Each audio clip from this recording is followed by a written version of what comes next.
night she said it, she didn't raise her voice. She didn't need to. Her words cut deep on their own. 6 months without intimacy is your punishment, she said, standing in the middle of our bedroom, arms folded. Maybe then you'll learn. Learn what? She never said. The argument had started over something trivial. Me forgetting to rotate the laundry, leaving a plate on the counter. I don't even remember, but somewhere in the middle of our frustration, her tone shifted. It wasn't anger anymore. It was control, and I was too exhausted to argue, so I stayed silent. I nodded. At first, I thought it was just one of those things said in the heat of an argument, a temporary punishment that would fade in a day or two, but she meant it. Her behavior changed. She blocked every attempt at affection. If I reached for her hand, she pulled away. A kiss on the forehead? She stiffened. If I tried to hold her at night, she rolled to the far edge of the bed. In the beginning, I tried to talk. Can we work this out? Can we discuss what's really happening? She'd smirk, shrug, or say, you brought this on yourself. Gradually, the silence became normal.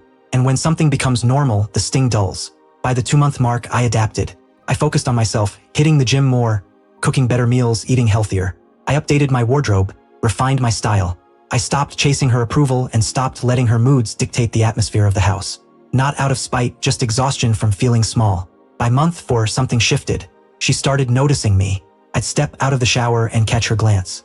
I'd be dressing for the gym and sense her eyes lingering.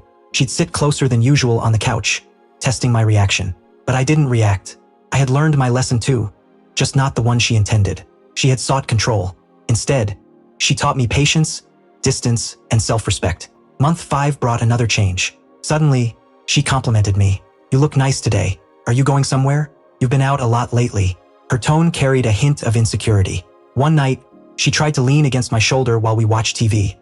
The first time she initiated anything in months. I gently moved away. She froze, thrown off. By the 6th month, the tension had reversed.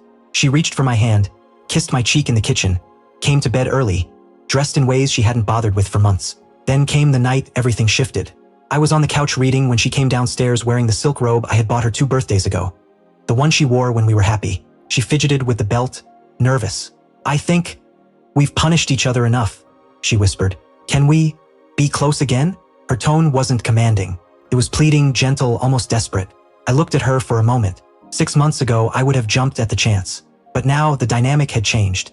I wasn't angry. I had outgrown the version of myself that needed her validation. I didn't punish you, I said. You punished us. Her expression faltered. Suddenly, she understood something she hadn't considered. Intimacy isn't power, it's connection, and she had severed it with her own hands.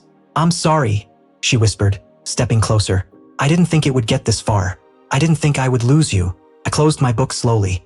I didn't go anywhere, I said. You pushed me away. Tears filled her eyes. Quiet, real, not manipulative. Can we fix this? Please. I exhaled slowly. After months of silence, she was finally asking for what she had taken for granted. We can, I said, but not by pretending nothing happened. You can't weaponize intimacy and expect things to stay the same. She nodded quickly, like a student being corrected. I understand. I won't ever do that again. I promise. I stood, stepped closer, and for the first time in half a year, touched her cheek. She leaned into my hand instantly, hungry for a connection she had denied me. The power she tried to hold over me was gone. Not because I reclaimed it, but because she finally realized it had never been power.